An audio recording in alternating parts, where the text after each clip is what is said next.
because I know a bunch of people that have this side hustle thing going that they're trying to build because they want it to be their thing. They want to be able to leave the corporate world and they want to have this other thing that they're doing, but they're trying to build it up so they can make that transition and not have that uh, I can't provide for my family thing going on in the back of their head. What do you say to those people? We're often in situations where we have to have some tough business conversations. And I would say, Kevin and I have done this well over the last almost 5 years working together of having some tough conversations. But I think there's a lot of head trash that pops up because of these stories we tell ourselves about what they're going to say, how they're going to respond. And I think we build up a lot of these perceived thought processes or these perceived reactions of how they're going to do things. And I think that carries out through a lot of things and how we show up in life. I ask people what they feel, and they say, I feel like I'm on autopilot, man. I feel like, I'm doing good work, but I'm on autopilot. I don't have any control. Somebody's controlling me. My calendar, I look at my calendar on a Monday morning and I don't have any time to even take a piss until Friday. My calendar's full. I don't have any balance. Um, I'm unhappy. I feel lost in some days. I feel guilty. I'm annoyed, caged, alone. I feel discontented, angry, stale, lost, stuck. I feel lifeless, and I feel like if I've got too much to lose to rock the boat here. I can't rock the boat right now. That would be irresponsible. Those are the things I feel.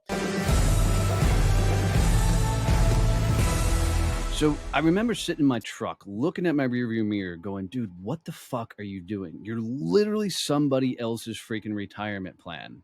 Let me tell you, our guest today, freaking the first time I sat down with this dude, I was freaking blown away by not only his story, but the things he's doing to impact the lives of others who have found success in their freaking life and have gotten to a point of life where they're not sure if what they're doing is the thing that they should continue to be doing, or should they go chase a life that they're actually going to enjoy. So I'm bringing on Lon today, dude. I'm going to tell you, this cat is freaking insane. Lon, here's the thing. So many motherfuckers are in this life going through it, and they're like, what should I do next on my journey? How does somebody make what you call the trade? Well, the trade is the result. That's the end game. That's what gets them out of the grind and the misery and all the things they're going through. The trade is how it ends, but it's not how it starts. It starts in a very different place. It starts with the realization that you've kind of given up. You've given up all the control that you used to have in your life. You've lost the joy that you used to have in the job that you've got. You've chased, climbed, clawed, scratched, stolen. Well, maybe you didn't steal. But my point is, you did all the things to get exactly where you are. You've checked all the boxes. You've done all the things. You've done all the travel. You've made all the dollars. You bought the house. You took the trips. You did all the things. And you got exactly to where you wanted to be 10 years ago. This is exactly where you wanted to be. And you get there and you're like, I guess I thought it would be a little bit different than this. I thought it would be better than this. But now what do? I can't leave. I can't give up everything I've got. I can't undo the thing I've become. I can't knock down one of the walls of this box and go take a bet on myself. I'm locked in. I've got bills to pay. I've got all these things I've got to do that I'm responsible for. My contract that I believe in my head that I signed that doesn't really exist is I'm the provider, and I can't take a bet on myself. I've got to provide. So that's where it all starts. That starts with this feeling. It starts with this change you don't want to talk about, this change you don't share with anyone else, and this change that you feel guilty for having because you've got so much. And you go through this process and you think, okay, I'll do it next year. One more bonus, one more set of options, one more. And you one more yourself into 3 or 4 years of misery. And then finally you get to this place where I've got to do something. And then you go through this process that eventually gives you the courage. And that's really what you need. You don't need confidence. Confidence doesn't come first. Courage does. You get the courage to finally explore something else. You don't quit. You get the courage to finally lean into something else. And that leads to the trade. So man, I know my story and my journey, man. When I sat in that truck and I was literally second guessing everything that I'd done with my life. I'd found some great success, picked a partner in a company, and life, in some sense, I was living that really successful life. And there was a big part of me that was fucking miserable. I was burnt out on work. I constantly had this idea that there had to be something bigger here. There had to be another play, something more I wanted to do. I wanted to spend more time with my wife, and work the farm more and do these things.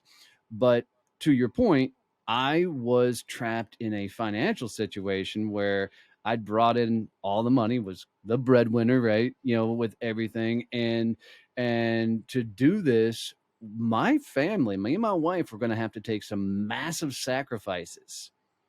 And it was a scary damn endeavor to think about. I'm going to cut all ties. I'm going to cut all revenue coming in, all income coming in, and go chase my own dream. I love the fact that you say courage comes first, because I agree with you. What is the story that people have to tell themselves to find that moment of courage? Because it's a huge mental swing. Is it? But and I'm going to push back on that a little bit. Is it a story they have to tell you, or is it an event that triggers the mind shift? So for you, Donnie, Yeah, it was for definitely an example, it event. was an event where your partner said, "Hey, I'm so glad I have you. You're my retirement plan." And that was the event that made you say, "Fuck this. Why am I making him rich? I need to go do my own thing." So I don't know if it's a story that they tell themselves, because that makes it sound like it's a long-term thing. Yeah, I I think don't it's know got if to it be. has to be an event. I mean, it was for me, but I don't think it's an event for everybody.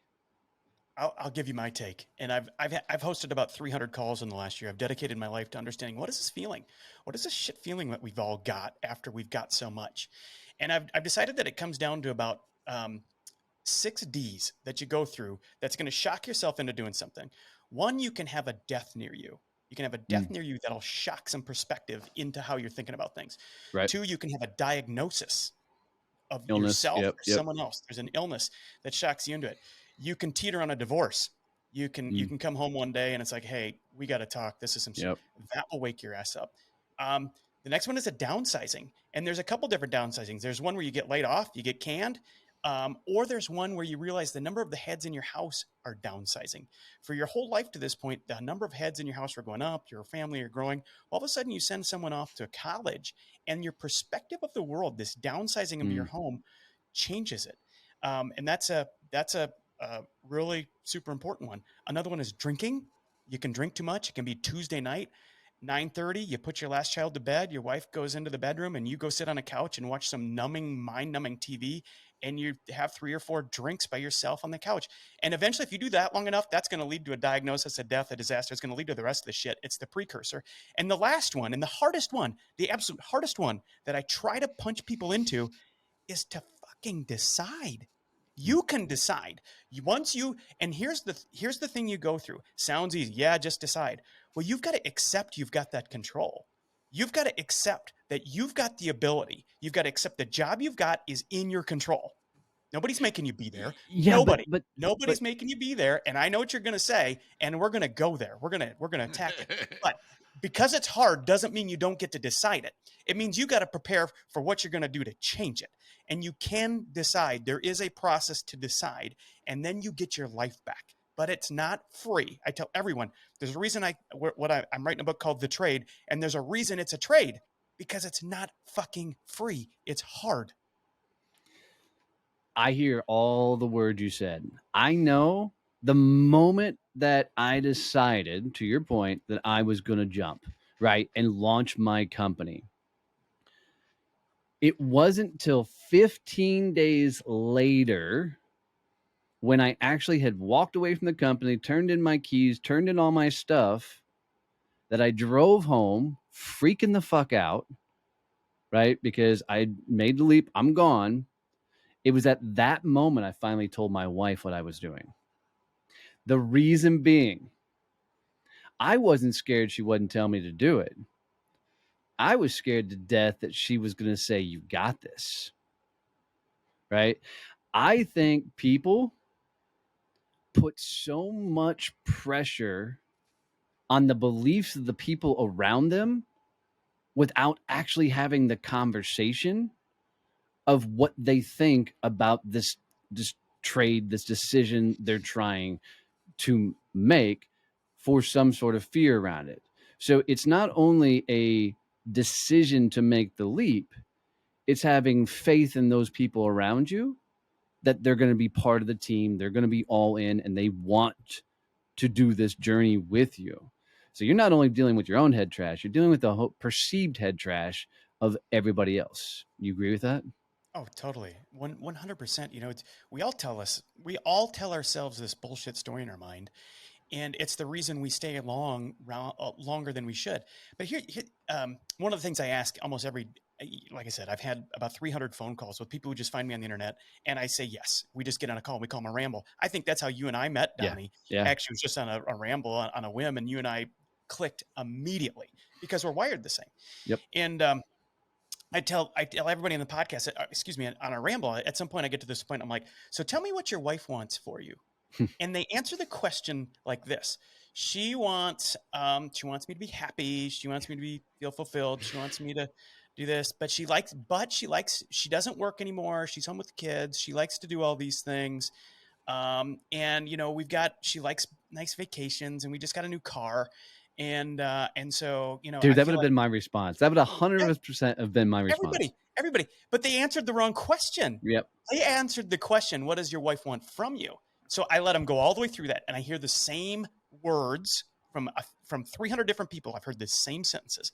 And then I say, okay, that's great. But what does she want for you? Because what I'm hearing you say, what she wants for you is to put up with this bullshit job that you don't like anymore, on a path you don't want to be on, chasing somebody else's dreams that aren't yours so that she can have a BMW.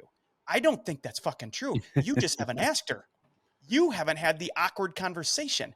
You haven't done that work. This is what you're going to do between when we talk today and next time, client or random person from the internet. Ask your wife, what does she want for you? And how does she feel when you tell her that the job you're in and the path you're on isn't how it needs to end for you? And you have a new journey that you want to do. Now you don't have this bullshit adversary in your head. You have a partner and a conversation who feels what you're feeling. Man, you change in that moment, and you actually have the ability to go take something on that you didn't in the hours before that. That is the awkward conversation that is rewriting the marital contract that didn't ever really exist, but you have it in your head that you're the provider and that's what you got to do, damn it. And it changes everything.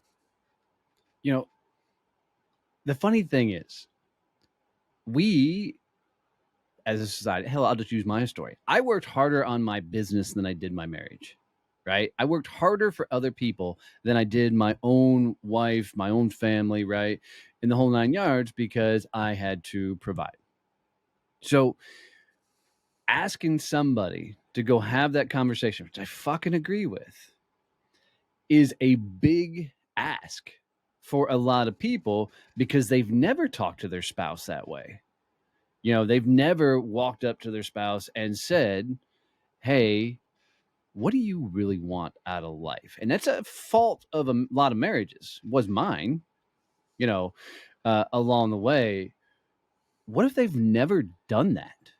What if they've never had that type of conversation? How do they start that? I mean, what do they say to their spouse when they're contemplating something like this? Great question. And I kind of walk people through a visualization. Hey, let's talk about this. Let's assume you don't have this conversation. And because guys, let's level set. I would imagine that everybody's listening. Everybody who hears our voice coming through their head is a dude who's a high achiever, or a person. I use dude interchangeably from a gender standpoint, but is a person who's a high achiever, and we're problem solvers. So the last thing that we want to do is have a conversation with our spouse that's introducing a problem. I'm introducing to the relationship that I'm not happy. Can you help me solve my problem? That's not what we do. And in fact, my wife will bring a problem to me, and before she's done with a sentence, I'm already feeling my anxiety pick up because I want to leap through and how are we going to fix this, solve this? That's not what she wants. She doesn't want me to solve it. She wants me to hear it. And so we're wired to want to solve this problem. So how do we? First, you have to give yourself permission to go into this conversation knowing that you're going to it's going to be a vulnerable conversation. And I tell people all the time, It will be more awkward to tell your wife how you feel than it will be to go ask your boss for a raise. It is. You will in your mind say, here's when I'm going to do it. Here's the night. Here we got it. This long drive. I'm going to bring it up. And every mile marker that goes by, you'll talk yourself out of doing it because it's hard. It is hard. Yeah. Okay, fine. The awkward conversation. I've got a whole chapter in the book about the awkward conversation, but it's real, and you've got to march into those things. So how do you do it? You simply say, hey, I want to talk to you about where our life is going over the course of the next 5 years, because there's no 911, there's no emergency, but I'm just not as happy as I used to be, and I want to share with you some of the things I'm thinking. And by the way, get this, honey, I'd love to know what your dreams are for 5 years from now. I asked that a question in the ramble. What's your wife's dreams for 5 years from now? Most dudes don't know, and they're embarrassed because they've never asked. They don't know. I was that guy. I mean, I'm not being critical. How do I know this? I've lived it. I've made these mistakes. Spoiler alert. I've been there. So once you know what your wife's dreams are, once she knows you're not happy with where you're at, you can work together on where it is you're going. And it ends up being a beautiful conversation that doesn't happen once. It happens regularly. Love that. So much of this correlates to business as well. I mean, Kevin and I as business partners working on a lot of things. I mean, we're often in situations where we have to have some tough business conversations. And I would say, Kevin and I have done this well over the last almost 5 years working together of having some tough conversations. But I think there's a lot of head trash that pops up because of these stories we tell ourselves about what they're going to say, how they're going to respond. And I think we build up a lot of these perceived thought processes or these perceived reactions of how they're going to do things. And I think that carries out through a lot of things and how we show up in life. So when somebody is spent so much time building a story up in their head that may or may not be true, is it just simply a matter of having the conversation? Is it rethinking the story they're telling themselves? Is it challenging their own thought process? What do they have to do internally to shift to be able to have those tougher conversations? I'm gonna say something that sounds really easy, but we're all leaders, we're problem solvers, and chances are, if this podcast is still resonating with you, you're living this. You're probably even leaning in. You're turning it up. It's like, what the fuck do I do about this? And the answer is astonishingly simple. Just fucking talk to them. You've got to carve out the time. You got to carve out the time. So the conversation with your spouse, the conversation needs to be alone. It needs to be just the two of you, and it needs to be at a time and a place where you can't be interrupted. Have a date night, go on a drive, do whatever. But have this basic opening in place and walk into it. Walk into the conversation. And the other thing I'll say is don't overthink it. Because if you put this out there 3 weeks and you start to write down the questions, I think you're overthinking it. I think what you have to get across is, I care about what you're thinking, honey. I care about where you're going. I'm curious about how aligned our dreams are for 3, 5, and 10 years from now. And I want to convey to you how I'm feeling about where I am. That's it. Don't overthink this. Don't make it bigger than it is. And we do that. We are going to assume that we're going to freak them out in some way. And here's what's going to happen. I promise you, when you get done with the conversation, or during the conversation, your wife, I'm talking about me. My wife asked me, how long have you been feeling this way? And I'm like, well, a couple of years. And she's like, why didn't you did it? Why'd you wait so long to tell me? And the other thing I'll say is, so it's like, I didn't know, I didn't want to worry you. And she's like, the other thing she said is, I've known this for 2 years. I just didn't know when you wanted to talk about it. If you think for a second that your wife doesn't know that you're an asshole, that you come home grumpy, that you're distant, that you're working on vacation, that you're not really present when they're around, that you escape to work out for a myriad of reasons, that it's all part of a work-related problem you've got, you're crazy. They know it. And they're waiting for you to finally have the courage to talk to them about how you're feeling. It will not be a surprise. Yeah, 100% agree with that because I swear my wife knows me better than I know her. you know, and there's often times where I will say something and she'll look right at me and be like, and or you telling me that like it's a secret of some sort or the likes. It's always funny how well they really do know us. So let's say they've had a conversation, right? And now they've got to go back and have the second conversation, which is now with the company, right? They're decide they're going to make this leap. They're going to launch and go leave whatever and chase a different dream or a different life, more likely.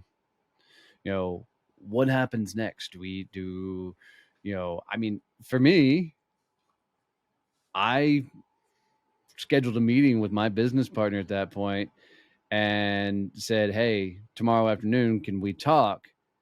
And his text reply was 3 dots. And he said, that was a very short ask. Should I be concerned? Right. And that's how, I set the stage that I was going to tell him that I was going to turn down buying the company and everything and leave it all behind. What do most people have to do in that moment when they decide to make the leap? Yeah. So there's this period of time typically between getting on the same page with your team, which is the people you share a house with, and figuring out what you want to do. And I've got so many people, like I said, going back to these rambles, 300 people in the last year, they come to me and they're like, hey, dude, you're in my head. I relate to everything you're saying. I'm miserable. I feel like I'm on autopilot. I'm frustrated. I feel controlled. I'm unhappy. I'm lost. I'm all of these things you talk about, and I'm willing to trade it. I am willing to give this up, man. Just like you, Donnie, you are willing to give up buying this company. The problem is everybody who calls me, and they're everywhere. They're everywhere. By the way, these are medical doctors. These are people in the medical profession. These are attorneys. These are accountants who are partnered, and these are professors who are tenured. It's usually the people who've had to grind and dedicate their entire life to one thing who find me. And they're like, I've done it, but I don't know what I'm going to trade it for. I'm willing to trade, dude. I promise you I'm willing. I just have no idea what I'm going to trade it on. So they come to me. My role in this process is to wake them up that they've got control, and 2, let's figure this out, baby. Let's figure this out. And there's a process we go to figure it out before you get to the ultimate, okay, let's go tell your boss. Now, everybody does it different, Donnie. You went in and said, I've decided this isn't for me. I'm out. That's how you're wired. You're Yeah, like, and fuck it, 15 I'm days out. later, I was out, That's right. right? That's right. And there are people, I actually have, you can book a call with me. It's called I Quit, Now What? and that's what happens. That would have been you. I quit. It's like, that felt great for a couple weeks. Now it feels like my vacation's over. Shit. Right. Now what? The process is the same. It's just the anxiety is a little tighter because you don't have the W-2 anymore. But the process is the same. So we walk through this process. Look, one of the things that happens on your journey is you forget to dream. You forget what you used to want to do and who you used to want to be and who you used to love to help. You forget because you're so goddamn busy wondering about the report you've got to do this month.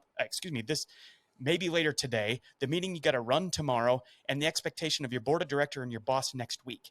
You're so busy worried about that you forgot that you wanted to play guitar.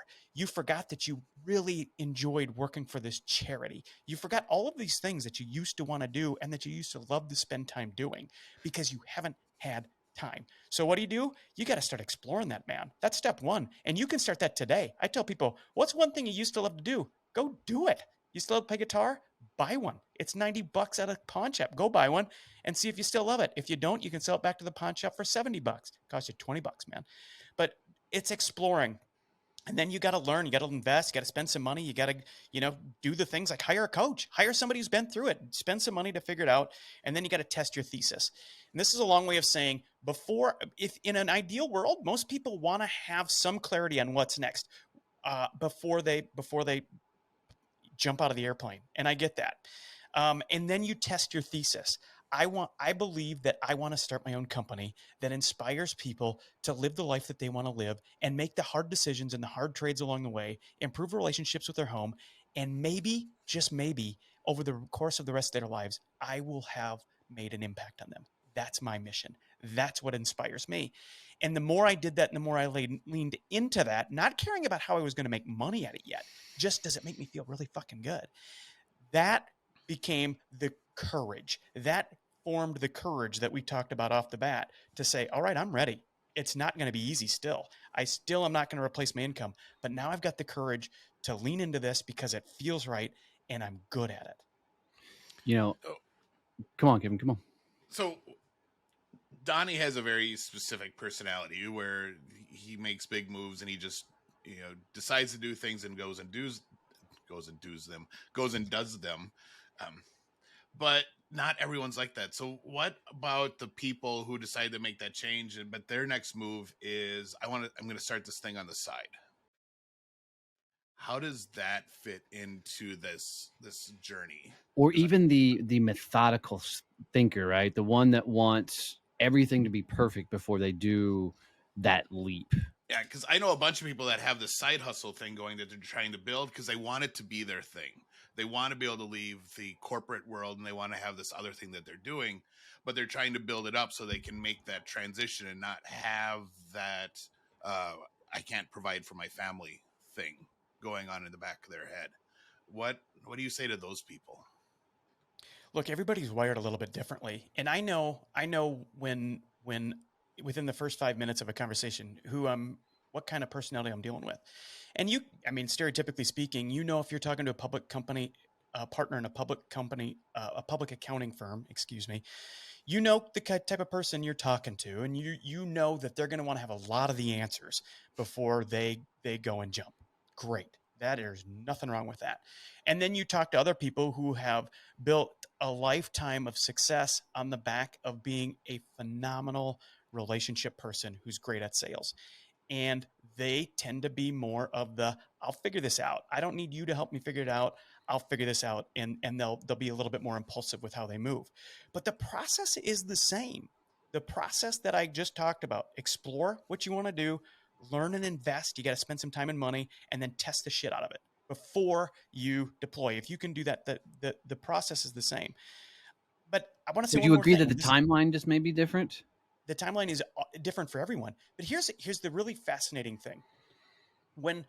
What people really want, what they don't realize they're buying from a dude like me and dudes like you probably, by the time they get to you, hopefully it's a little bit more refined. But what they're buying from me, I'm upstream from you. They come through me to get to you. You guys take them to the next level. I just jog them out of the fucking rut they're in. And by the time they get to me, we have to spend a lot of time recreating their dreams and who they are and where they're going. And so, and that's it. It's a awesome process. But in the moment that they realize that the things we've been talking about for the last month or months is possible, maybe somebody will hire them. That first dollar of income that they get from a single LinkedIn post, even if it's $10, is all of a sudden this awakening of, you mean this it really is possible? A $10 sale is possible, and it totally changes how they view things. So that's number one. But the other thing, and this is really important. Everybody assumes, there again, I want to go back to the exact person who's listening to this. And if they're still listening, this is mattering to them. They're at a unique place. And they're assuming to themselves that it was easier for me. They're listening to my voice. They're hearing my story and they're like, yeah, but Lon, it was easier for you. Yeah, Donnie, Kevin, it was easier for you. It was easier because you had run a business before. Lon, it was easier for you because you were making money when you left. Lon, it was easier for you. And as I talk to people on both ends of the spectrum, I talk to people who literally have income every year that has 2 commas in it. Every day I talk to them. And I talk to people who barely make over 35 or 40,000 a year. And the interesting thing, when I talk to the person who's making, let's say, $45,000 a year, they look at the guy who's making $500,000 a year and say, it's easier for that guy. It's easier for him because he's made money, he's got options. It's harder for me. And then when I talk to the guy who's making $500,000 a year, he looks at the individual who's making $40,000. Yeah, it's easier for him. He doesn't have to walk away from this office. He doesn't have to walk away from this income.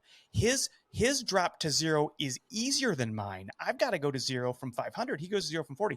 My point is this: wherever you are, whatever you're thinking, you assume it's easier for everyone else who's done it before you, and it's fucking wrong.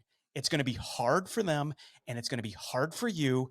And that's just how it's going to be. It's just that they've had the balls to do it, and you haven't yet. To make this trade requires two things: balls and a budget. And technically, you have more of one than the other. And and you've got to just you've got to go do it. There's two stories that are told in the mainstream world about business ownership. One, go start a business. It's awesome. It solves all your problems, and it's going to be easy. And that's we have a ton of entrepreneurs that went in. It's like, this is really hard. Yeah, this is really hard. But then the other story that's pushed is that, well, the only people who get to start businesses and are successful had they had a trust fund. They got money from their parents. They normal people can't start businesses. There's no real authentic story about what business ownership is and how entrepreneurship works that's being presented by the bulk of people that are out in the world right now. And I think it's really disheartening for people like us who have done this, who understands like, all right, you don't have to have a trust fund to start a business. None of our businesses were trust fund, silver spoon businesses. But it's also not going to solve all your problems. It's going to create a whole bunch of new problems, but they're good problems to have. And I think people go into this business ownership thing and start having this discussion in either internally with their head or with their family or whoever, not actually understanding what it is and the process of what they're about to undertake and really what it means to start this type of journey. Yeah, I really love that train of thought because, what most people don't understand that the power of actually building a business has nothing to do with wealth. It has everything to do with meeting the dude in the mirror. Because I can promise you, there's no better vehicle on this planet than building a business to figure out what you're truly freaking made of and to actually figure out what truly drives and energizes you. Because, look, as you build a business, you're going to go through some of the toughest shit you've ever done in your life. And everything up prior to it is going to be a cakewalk to compared to what it takes to really build a successful company from the ground up. Man, it's a lot of damn work. And I'm not saying it's the hustle and grind work. I'm saying it's a lot of work to learn, like you're a kid starting in elementary school trying to graduate as a senior in high school type thing. You're at ground zero and have to build and go. The beauty behind that is you really get to meet yourself along the journey. I want to go back just a little bit on you, Lon, because you said this a couple of times now, and I want to dive in deeper to it. That a lot of these people don't know what their dreams are. They stop dreaming and those type of things. I have a firm belief that people just do not create enough experiences in their life. And that's the reason they don't know what the next move should be, is because they haven't tried or tested or tasted enough different experiences to figure out what they should be doing. So, and I know you said go get the guitar and you can take it back, those type of things.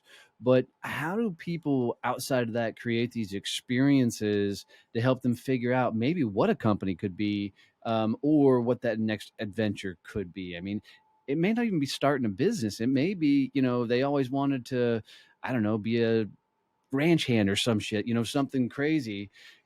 How do they go create these experiences to figure out what that next journey should be? It starts with getting some form. I'm going to use the word clarity, but I don't mean it quite yet. It's the path to clarity, but it's getting some level of understanding on what it might be. To give yourself the permission to dream, and that's really what it takes. You got to create an hour a week to dream about. Take a walk and dream about what might this be. You're not going to have the answers, and if you and that's kind of the trick. That's the trick of this thing. Because we've been successful, we've achieved, we've made money, and we feel like we should have the answers. So when I ask people on the ramble, I ask them everyone the same question: how do you feel? Tell me what you're feeling.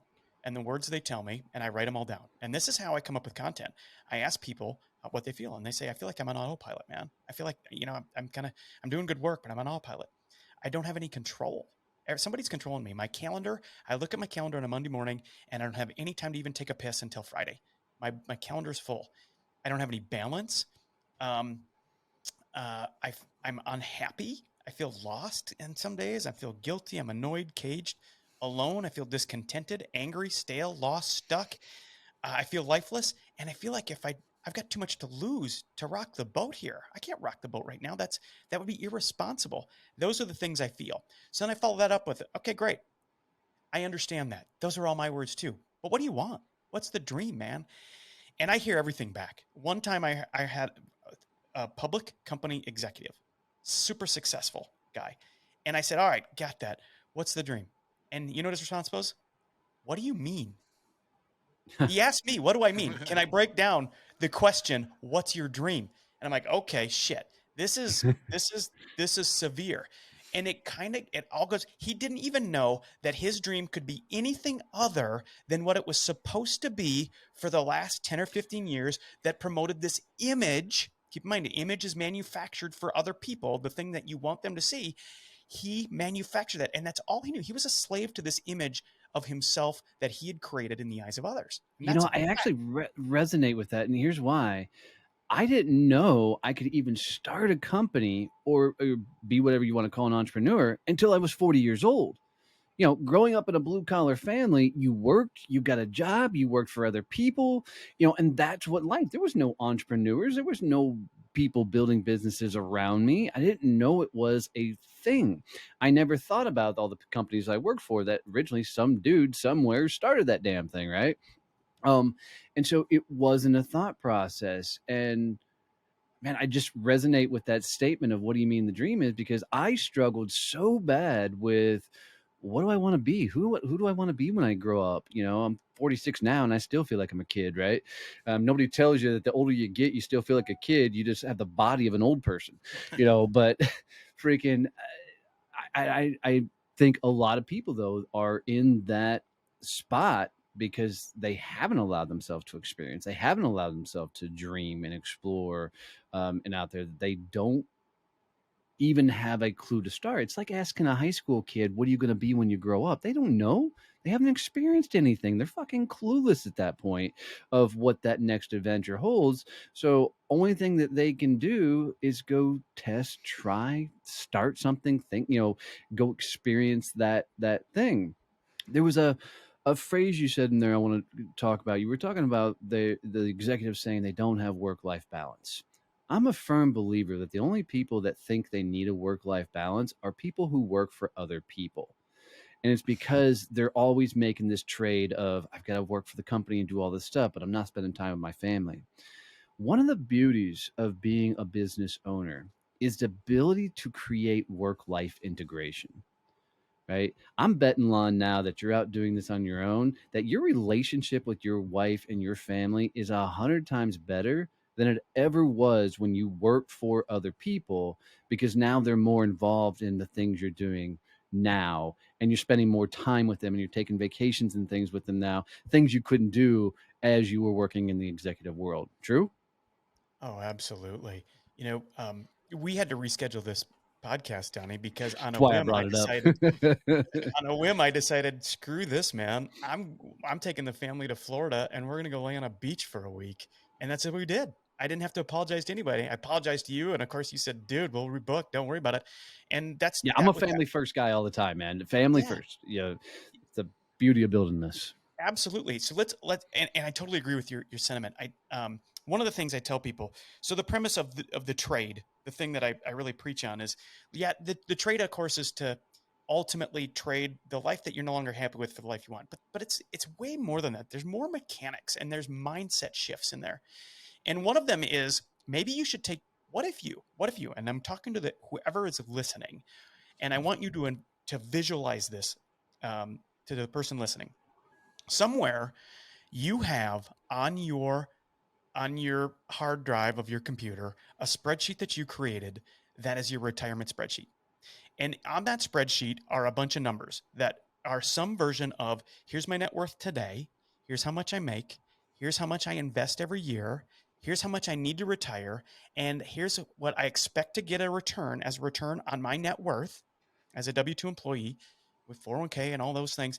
And at this point, future date, when I'm 58 or 63 or 71, whatever your spreadsheet says, I can retire. And at that point, I'll cash it in, and then I'll draw down off of what I live on. And that's what my parents did. That's probably what my grandparents did. And it's what most people are taught to do who are in their 40s right now. And it doesn't have to be that way, but it's scary. Here's the trade. What if you took 10% of whatever your number is today? Today? And let's assume whatever. I don't need to give an example. People can do simple math. Take whatever your number is today that you get in savings, and if you took 10% of that, and you took it out of what you were going to spend in 15 or 20 years from now, take it out of retirement. Otherwise, you're borrowing from retirement. Fuck that. Take it out of your retirement account, put it into a bet on me account, baby. My bet on me account. Now that's the name. It's not retirement account anymore. It's my holy shit, I'm going to do this. Pass or fail, swing and miss and swing and crush it. My time, my way, my calendar, my life. Do it. And then you've got permission to use that money, use yourself, use your skills to create the life you want and avoid creating. But here's the trick, and you know this.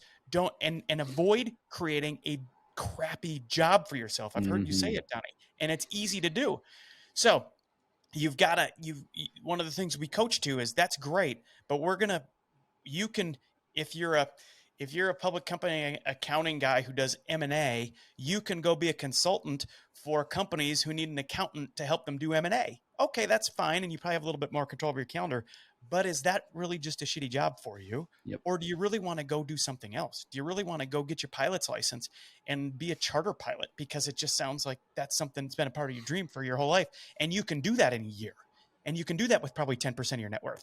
My point is, when you take money out of retirement, this thing that is taboo to touch, and you do it once, and you put it over in this other account, and it's your, what I call a normal 40 account, it's your insurance policy against getting to old age and being pissed off that you didn't try. That's what it is. It's your insurance money to make sure that you've got a pool of money that you can live off of for a period of time and bet on you. You have this unique permission you're giving yourself to go create a job you want. Let me say one more thing in that, but it's going to reestablish your point. How do I know I'm not making a shitty job? I tell my clients, I'm going to give you 8 blocks. You get 8 blocks for your Monday through Friday. Everything you do has to fit into one of these 8 blocks. Okay. So let me give you an example. Here's my 8 blocks for my week. On Mondays, my calendar, you can go out for the next 50 years of my life. Mondays are me days, whatever the hell I want to do. Nobody can book it. I have to give anyone permission or give myself permission to book anything on Mondays. Tuesday mornings, paid clients. Wednesday afternoons, free rambles. Same with Wednesday and Thursday. So there's 1 block on Monday, my day, 2 blocks on Tuesday, 2 blocks on Wednesday, 2 blocks on Thursday. That means 1 block for Friday. And Friday is reserved for other bets. And for me, other bets are all the shit I want to learn about and invest in and be a silent partner on and mentor startups on. It's other bets. It's other things that maybe someday that's the shit I want to do. It's a whole day dedicated to fun, cool things called other bets. Those are my 8 blocks. And every week I go into that. And if you don't fit into one of those blocks, maybe you don't fit into who I'm becoming. You know, and it creates this natural filter. And like I said, 8 blocks works. The weekends are yours. Weekends are always yours. Do whatever the hell you want to do. But the 8 blocks, man, when you take control over your calendar and your life like that, and you can do that, it almost is impossible to make a shitty job for yourself because your time's too precious now. I freaking love that. You know, one thing I found and discovered as I was building the company was I had to figure out what was the life I actually wanted to live. Because there was a point where I wanted to build this huge corporate empire, have tons of employees and all the things, until a guy by the name of Bob looked at me. He goes, "What kind of business do you actually want?" And as I started talking through it, I was like, shit, I don't want that lifestyle. I don't want the thousands of employees and the skyscrapers and all that. I like sitting here on the farm. And what I'd realized is the entire time I was building my company, I didn't have the structured blocks as you had, but I had already built the company to the level and success that we currently are based on the idea of I can wear pajama bottoms every day on a Zoom call, help as many people as I possibly can. You know, I don't work past 4 o'clock most times in the afternoon. Every Thursday at noon, we shut down the company and my wife and I go work the farm, spend some time together, you know, go lunch, all this. We don't work on the weekends hardly. I mean, every once in a while I do, because I enjoy doing this stuff. but we structured the business to be around the life we wanted to live versus be trying to recreate what I left in the first place. So, and it was a cool mental shift that I think a lot of people should spend some more time with. Is not only is what is it they want to do, but what's the life they want to live while they're doing it. I love your 8 blocks because that really puts some kind of process and system to how they should do it. And I love having this whole extra account of money that they actually can do something and bet on themselves. Because let's be honest, most people that get to retirement age, that's what they were aiming at, either die a few years later because there's nothing left for them to do, or they're so disappointed at that moment that they actually start trying to figure out what the journey should be. And that's 30 years later than they should have actually started thinking and actually getting in the game. So, man, I tell you, Lon, this has been amazing. I know you have a book coming out. So tell them a little bit about the book. When is that coming out? And, where will they be able to look for it and get a copy of it? Yeah, man. So I've got a book coming out July 19th. It's my first book, man. And it's amazing. I tell people, don't underestimate how much your life can change in 1 year. And you kind of look at what you've got coming up this week and next week, and you think, man, it's hard to even comprehend. But my life has changed so dramatically in the last year that a year ago I couldn't imagine being on the brink of being an author. And I'll tell you, I've shared the book with 40 people, and I just asked people I don't know, people I do not know, people I don't hang out with, people I didn't go to college with, literally people in a lot of cases I hadn't talked to. They just love the Normal 40. They love what I'm doing. They've been to normal40.com. They follow me on LinkedIn, and they're just impassioned about either they're in it or they're passionate about helping people who are in it. And I had them read it, and the feedback I got was incredible. But I want to say 2 things about the book. One, yeah, it's a business and self-help book, and if you've resonated with anything that we've talked about here, you're going to find it in there. But there's another element of it, and it's all the shit that happens around you that you're not aware of when you're too busy to see it. And it's personal family stuff, and it has to do with mental health, your own and your kids, and how it can be slipping through your fingertips, and you're going to be too busy to notice it if your head's down too long. And how some of these trades, some of these things you need to see are really important. So I want to just alert the audience, anybody who's listening, they probably are around our age. They probably have kids around our age, and kids are going through a lot. And if you're too goddamn busy to see it, you could have a very unfortunate day in front of you. So the book deals with that, what I went through, and how my wife and I continue to work through that with our family. But the book comes out July 19th. It's a book to help you. It's a book to give you a home when you're feeling these things and you're not sure on what the heck you're going to do about it, and you just want a community to talk to, and you want a process to work through. That's what the book is. July 19th. It's called The Trade. I'm super pumped. You can follow me on LinkedIn, Lon Stroschein, and I'll keep a steady diet of stuff coming there as to when to find it. But one more thing I want to say, because a year ago I thought I had no business writing a book. I'm doing something stupid. I'm making a goal, and Donnie, you're an author. You get this. I'm making a goal to make the New York Times bestseller, and I've got no business with a goal like that, none. But I got the passion. I got the crazy thoughts that may, if not me, who? If not now, when?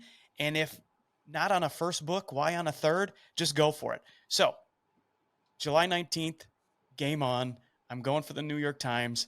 And if I come up short, I'll never be glad I didn't try. Freaking love that, dude. And we're going to make some introductions to some other podcasters we know and some relationships we have to help make that happen, because I'm one of the 40 that's read the book. I left a review and a video review on it. Dude, it is a powerful fucking book, and it's impressive.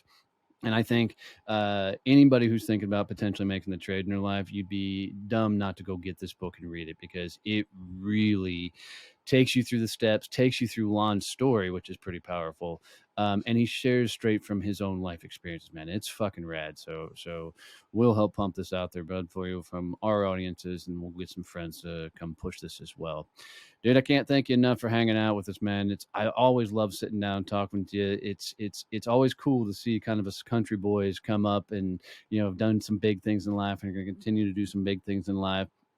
Kevin and I even did an episode on how much running a farm correlates to running a business. And so it's always fun having you around, guys. Make sure you jump over to LinkedIn and go follow Lon.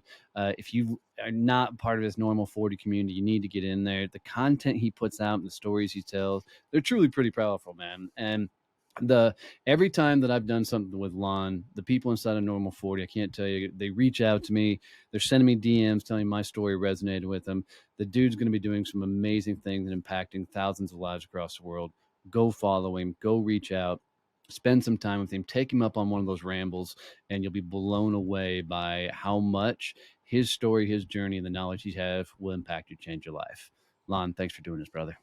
Absolutely. And Donnie, just for you, man, I love how you show up, boss. Every time I've talked to you, it's been consistent. I tell the story, I spend my life now hitting join meeting. I'll be on my phone 8 or 10 more times today, and I never know who I'm going to be connected with. But boss, man, when I hit join meeting and you came into my world, it's been consistent. It's been powerful. It's been authentic. It's been real, and it's been fun.